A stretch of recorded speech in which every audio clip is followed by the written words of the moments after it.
है प्रेम जगत में सार और कोई सार नहीं। मैं हर जगह पंक्ति सुनाता हूं, ना चित्र लिखा ना चरित्र सुना, वह सुंदर श्याम को जानेगा क्या। ना चित्र लिखा ना चरित्र सुना, वह सुंदर श्याम को जानेगा क्या। जिसने कभी रूप देखा ही नहीं, वह प्रभु स्वरूप पहचानेगा।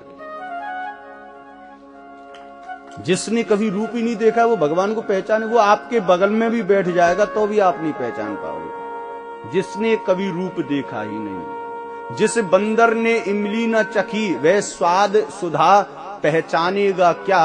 और भैया जिसने कभी प्रेम किया ही नहीं, वह प्रेम की आह को जानेगा क्या। और जिसने प्रेम ही नहीं किया तो वो महाराज उस तड़प को, उस ललक को जानेगा क्या। हम गृहस्थ जीवन में निर्वाह कर रहे हैं।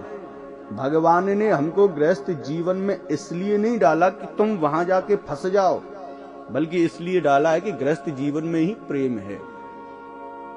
प्रेम से बोलो। सबसे बड़ी बात है उस प्रेम को पहचानो। आप सन्यासी बन गए, आप साधु बन गए, आपके अंदर प्रेम का अभाव हो सकता है। क्यों? क्योंकि आपने उस प्रेम की परिभाषा को समझा ही नहीं। आप प्रेम के उस समुद्र में डूबे ही नहीं। भगवान ने प्रेम डाला है। बोले कहां डाला है? बोले परिवार में, गृहस्थ जीवन। एक भाई और बहन का प्रेम देखिए, एक पति और पत्नी का प्रेम देखिए, एक महाराज बहन बहन का प्रेम देखिए, एक सास ससुर का प्रेम देखिए। सबका प्रेम, सारी कैटेगरी आपको गृहस्थ जीवन में मिलेंगी। इसलिए भगवान डालता, बोले पहले इस प्रेम को पहचान कि प्रेम किया कैसे जाता है। लेकिन भैया भगवान सचेत करके भेजते हैं, प्रेम को मैं पहचानने के लिए भेज रहा हूं। प्रेम में मोहित मत हो जाना, घुस मत जाना। मैं तुझे इसलिए भेज रहा हूं कि तू प्रेम को पहचान, और उस प्रेम को पहचान के उस परिवार से ऊपर उठ, ऊपर उठ के तब उस प्रेम को मुझे समर्पित कर। तड़पते कैसे हैं ये कैसे जानोगे? परिवार में रहोगे तभी तो जानोगे। आपका बेटा विदेश में रहता है, एक माँ देश में अपने भारत में रहती है। महाराज बचपन में पढ़ने के लिए भेज दिया, उस माँ के प्रेम की तड़प को देखो। महाराज तड़पती रहती है, बेटा कब आएगा, बेटा कब आएगा। 4 साल हो गए, बेटा मुझे तेरे बिना नहीं रहा। ये क्या है? यही तो तड़प है। और जब आप इस तड़प को पहचान जाओगे तभी तो भगवान की ओर जाओगे। उसी तड़प को भगवान चाहता है। बोले वो तड़प लेके आ मेरे लिए। वो तड़प लिया है तो मैं भी तेरे लिए तड़पूंगा। प्रेम से बोलो। उस तड़प की आवश्यकता है, उस प्रेम की, उस ललक की आवश्यकता है। जन्मान्ध्यस्य यतोन्वयादितरतस् चार्थे स्विज्ञ स्वराट तेने ब्रह्म हृदयादि कवये मुह्यन्ति यत सूर्या। ऐसी ऐसी ठाकुर जी ने प्रेम की लीलाएं की कि बड़े बड़े सूरवीर भी महाराज थर्रा गए, बड़े बड़े विद्वान भी महाराज चक्कर खाए के गिर पड़े। बोले भैया जे का कियो, जाको हम का अर्थ निकालें। भगवान ने रासलीला की, बड़े बड़े विद्वान की खोपड़ी चकरा गई। महाराज ये क्या किया है, इसके बारे में हम क्या लिखें। सैकड़ों गोपियों, करोड़ों गोपियों के मध्य में भगवान श्री कृष्ण अकेले नृत्य कर रहे हैं। बोले जामे कौन सी लीला छुपी भैया महाराज। कोई कुछ कहता है, कोई कुछ कहता है, कोई कुछ कहता है, कोई, लेकिन कोई भी प्रमाण नहीं कर पाया कि भगवान ने आखिर में किया क्या। प्रेम से बोलो। रासलीला करी क्यों? अभी तक इसका प्रमाण नहीं मिला। लेकिन हाँ कोई अपने भाव, भैया इसलिए किया, भैया इसलिए किया, भैया कोई कहता है वहां दंडकारण्य की महाराज गोपियां थी तो उनको आशीर्वाद दिया था, अगले जन्म में मैं जब कृष्ण अवतार लेकर आऊंगा तब उस समय मैं तुम्हारी इच्छाओं को पूर्ण करूंगा। कोई कहता ना ना ना ऐसी बात ना है भैया, ऐसी बात ना है। बोले ये ब्रज की गोपियां ही हैं, ये सुबह सुबह उठती और महाराज जो ठाकुर जी को नाम स्मरण करती तो भगवान कह देते, बोले चिंता मत कर, एक समय ऐसा आने दो जो तुम मेरे सामने रहेंगे और मैं तुम्हारे सामने रहूंगा। कोई कुछ कह रहा है, कोई कुछ कह रहा है, लेकिन कोई प्रमाणित बात नहीं है। मुह्यन्ति यत सूर्या। महाराज चीर हरण लीला, अब ये भी कोई लीला है महाराज? बस्त्री को चुरा के ले गए। कोई कहता है महाराज चीर इसलिए चुराए कि वो वासना का प्रतीक था, कोई कहता है ना चीर इसलिए चुराए कि महाराज वो अज्ञानता का प्रतीक था। आज तक यही डिसाइड नहीं हो पाया वो चीर चुराए क्यों। मुह्यंती यत सूर्या। बड़े बड़े सूरवीर, बड़े बड़े विद्वान भी मोहित हो जाते हैं भगवान श्री कृष्ण की लीला को देखकर। जन्मांध्यस्य यतोऽन्वयादितरतश्चार्थे सविज्ञ स्वराट तेने ब्रह्म हृदयादि कवये मुह्यंती यत सूर्या। भैया देखो, सरस्वती दो जगह पर बैठती है। सरस्वती एक तो हंस पर बैठती है या फिर परम हंस की जिह्वा पर बैठती है। सरस्वती की यदि कृपा हो जाए, फिर देखो महाराज अर्थ में अर्थ निकलते हैं। एक श्लोक में महाराज एक एक दो महीने निकल जाएं। परम हंस की जिह्वा पर बैठ जाए तुम्हारा। तेजो वारी मृदाम यथा विनिमयो यत्र त्रिसर्गो मृषाम। भैया ये मंगलाचरण है। यदि आपने मंगलाचरण को समझ लिया तो पूरी भागवत को समझ लिया। एंट्री सबसे विशेष होती है। तेजो, वारी और मृदाम, ये यहां पर तीन चीज बताई। तेज, तेज यानी कि अग्नि, वारी, वारी यानी कि पानी, मृदाम, मृदाम यानी कि मिट्टी। भगवान ने ब्रज में जन्म लेकर इन तीनों चीजों को शुद्ध किया है। तेजो, सबसे पहले अग्नि को शुद्ध किया। महाराज कन्हैया बड़े जो है ऊदमी थे, तो मनसुका ने कन्हैया से थोड़ा उम्र में बड़ो है, तो यशोदा मैया ने मनसुका को सौंप दियो छोरा अपनो। बोले लाला देख मेरा कन्हैया छोटा है, तू जाके रखवारी करी जो। बोले हाँ मैया चिंता मत करे। मनसुका के साथ में भगवान श्री कृष्ण वन गमन लीला करने के लिए गए। यहाँ पर महाराज अग्नि लग गई पूरे वन में। भगवान श्री कृष्ण ने से अपने सखाओं से कहा, इस्तो कृष्ण भी वहां पर था, सुबल भी वहां पर था, मनसुका भी वहां पर था, श्री दामा भी वहां पर था। सब सखाओं से कह दिया भैया नेत्रों को बंद कर लो, मुंह को बंद कर लो, कान को बंद कर लो। बोले का करवे वाले हो? बोले जितनी अग्नि लगी सबको पीवे वारों में, जल्दी बंद कर। सबन ने महाराज नेत्र आंख कान सब बंद कर लिए, लेकिन जो मनसुका था, क्योंकि सौंपा गया था भगवान श्री कृष्ण को, मनसुका ने नेत्रों को बंद किया तो थोड़ी सी उंगली खोल के रखी देखने के लिए आखिर में ये करता क्या है नटखट। और देखा महाराज भगवान श्री कृष्ण ने जंगल में लगी हुई अग्नि को वह पी रहे हैं। पूरी अग्नि को भगवान श्री कृष्ण पी गए। तेजो, पूरी अग्नि को पी गए। और जब पी गए तो सबने कही भैया नेत्रों को खोल लो। मनसुका दौड़ के आयो, लाला मुंह खोल, मुंह खोल। अरे तू पजर तो ना गयो? भूख मारवे लग गो मनसुका महाराज।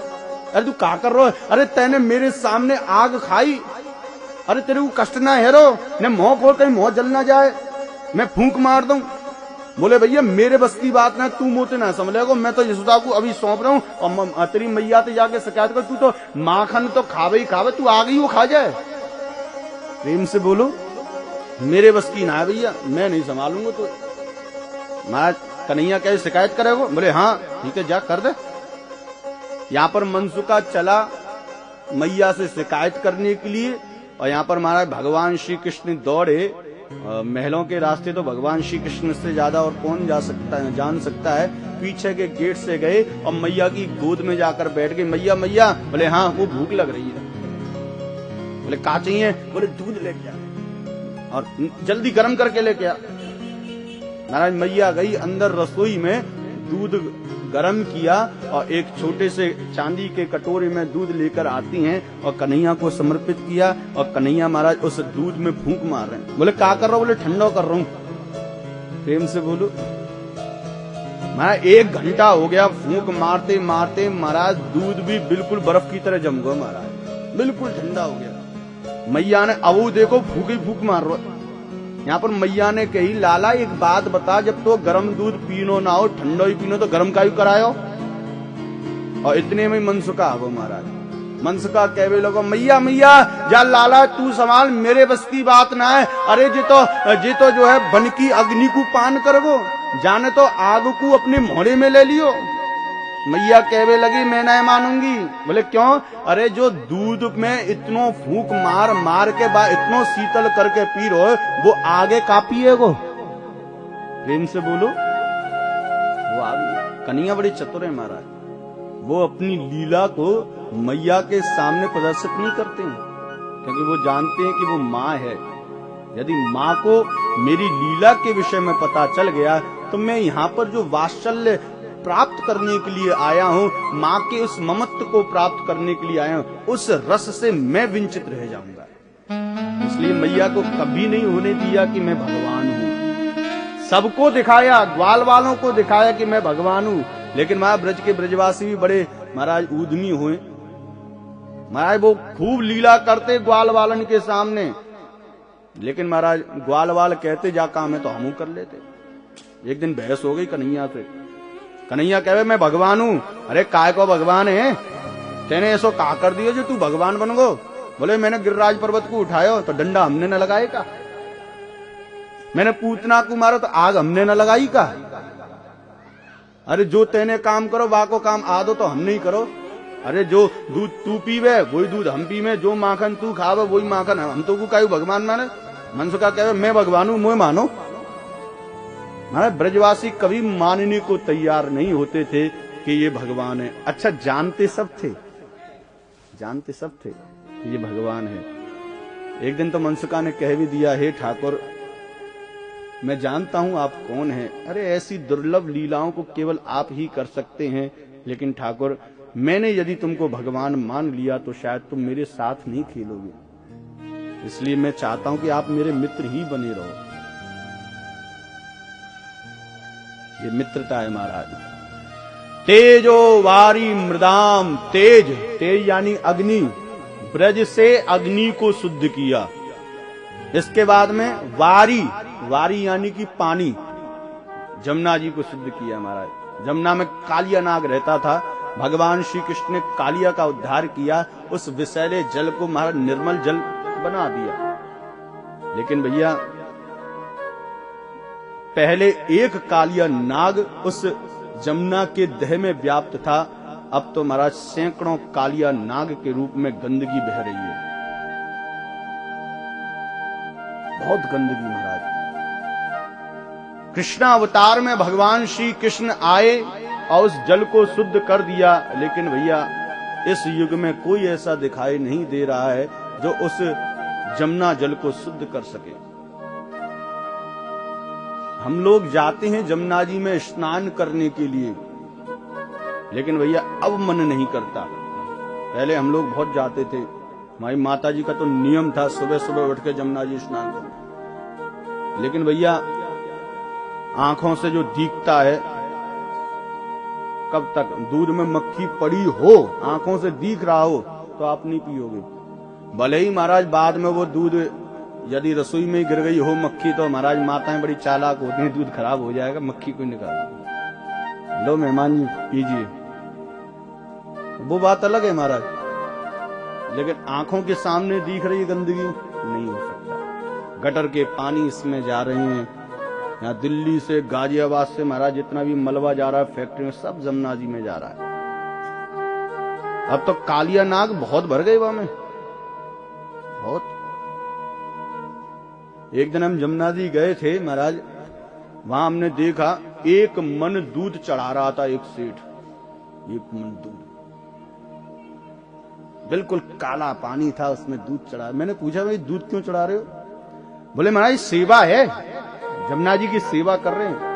अच्छा मैंने कल भी बताया था, आप दूध चढ़ाएं या 56 प्रकार के भोग लगाएं, भगवान को कम लगाते हो, दुनिया को दिखाने वाले को ज्यादा लगाते हो, दुनिया को दिखाना चाहते हो। उसकी भी यही स्थिति थी, वो दूध तो इधर डाल रहा था लेकिन देख पीछे रहा था। बोले सब देख रहे हैं कि नहीं, मुझे मीडिया वाले खड़े हैं कि नहीं? हाँ जी फोटो लो, कल अखबार में आनी चाहिए, दूसरे दिन अखबार में भी आ गया। जमुना जी को कुछ नहीं कर रहा है वो तो महाराज अगल बगल में खड़े हुए लोगों को प्रसन्न करने के लिए दूध डाल रहा है। हमसे भी कहा महाराज दूध डाल दो, बोले भैया हम भी डालेंगे। एक बाल्टी हमारे हाथ में भी पकड़ाई, बोले भैया हम बाल्टी से दूध नहीं डालेंगे, हमें तो ये कोई ढक्कन फक्कन दे दो, छोटा सा पात्र। एक छोटा सा ढक्कन लिया, एक ढक्कन हमने दूध जमुना जी में डाल दिया। यहाँ पर सब लोगों ने कहा दूध की कमी नहीं है, आप ढंग से दूध डालिए, आप क्यों कंजूसी करते हो? बोले भैया मैं कंजूसी नहीं कर रहा हूं, मैं तो इस दूध के होने वाले अनर्थ को रोक रहा हूं। इस ब्रज में दूध थोड़ा बहुत बचा हुआ है, वो भी तुम बर्बाद कर रहे हो। अरे किसने कह दिया कि जमुना महारानी दूध डालने से प्रसन्न होती है?